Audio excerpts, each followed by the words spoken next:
November 1st workout. We're going to do our activation after, of course, your general warm-up. We're going to do 40 single leg hip thrusts. So with this total number 40, you can break it up any way you want. You can switch every 5, you can switch every 10.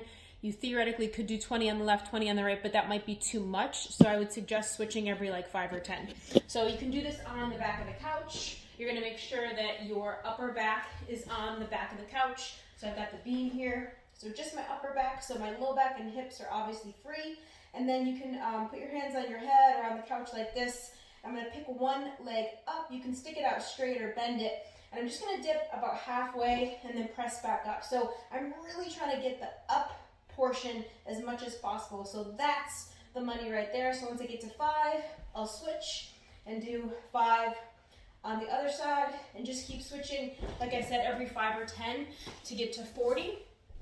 And then you're going to do a minute or 2 of step back lunges. So I'm going to step back into more of a yoga lunge. So my regular lunge with weights, that was hard for me to say, would be here.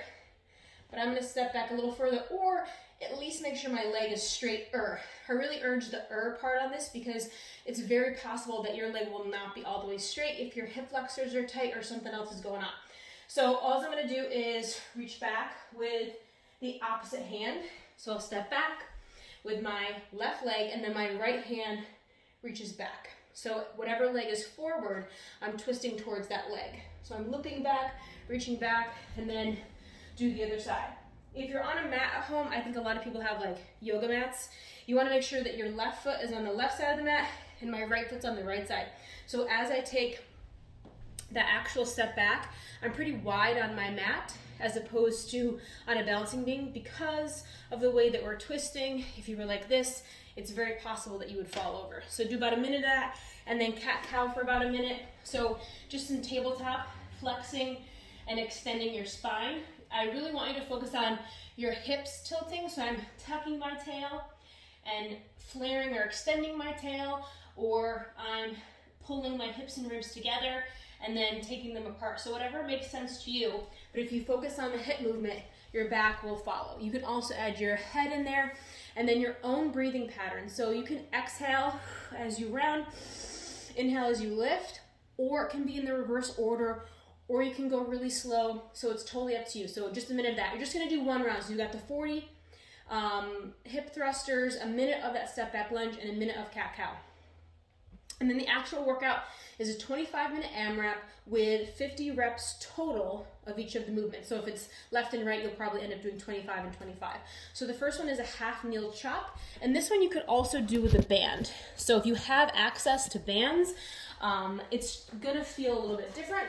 So I'm gonna be in a half kneel. I'm gonna take my dumbbell or my pack or my weight, and my arms are gonna be pretty straight. The lighter the weight is, the straighter my arms are gonna be. If it's heavy, you might bend it into here. I'm just gonna go across my body and down to my hip. If you don't know which hip, it's gonna be the one that's open. So down here and back up. So you have 25 of these. So 1, 2, okay.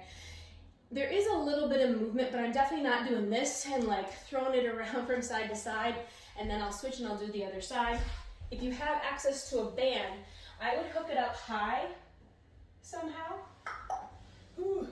It's harder than I thought. So with it up high too, I'm gonna bring it down to my hip that is down. So my arms are straight, I'm gonna pull it down to my hip and then back up. So I'm gonna start here with my arms up across my body with some tension. So I don't wanna have no tension right here. I want a little bit, and then I'm gonna bring it down to my hip and back up. You're gonna feel it in the core. You're gonna feel it in your quad as you're in a huge stretch because your glute is gonna be on stabilizing you. So you're gonna feel that quad even more because of that. Again, so dumbbells or bands, it's 50 total. So if you wanted to switch every, 10 reps or something, you could do that, but I think that one's doable, 25 and 25. So that's your first movement, the half kneeling chop. Then you're gonna do a split squat push press. So whether you have 1 dumbbell or 2, I'll just demo with 1 in case you just have a pack. I'm gonna be back in that lunge. I'm gonna do my same push press, so chest nice and tall. I'm gonna dip a little bit and then push the weight overhead. So there's your push press, just like that, all right? If you have a lightweight, you could do single arm, right?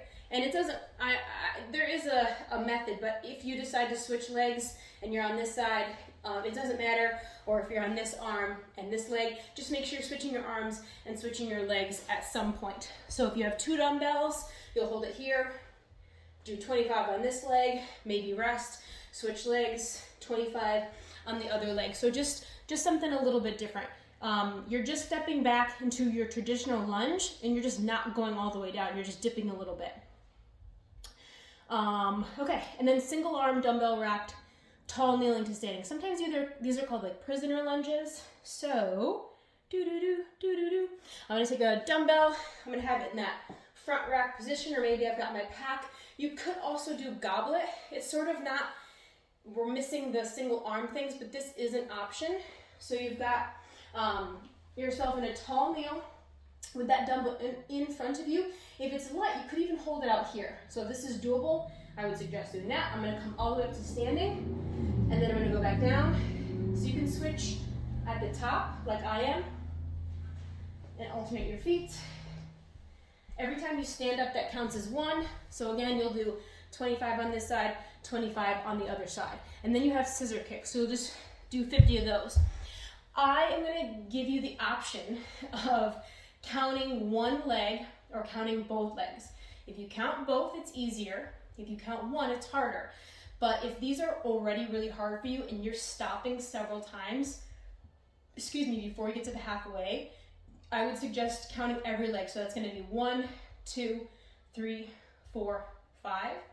If you're like, I got a strong core, I want it to burn, and I'm not tired at the halfway, I would suggest doing this. 1, 2, 3, okay? So on your back, my shoulders are up off the floor, and my feet are gonna start high. So I would fully suggest playing with your heights. So if you look at my feet in slow motion, I'm not only doing the scissor, but also crossing in, so kind of like a ballerina.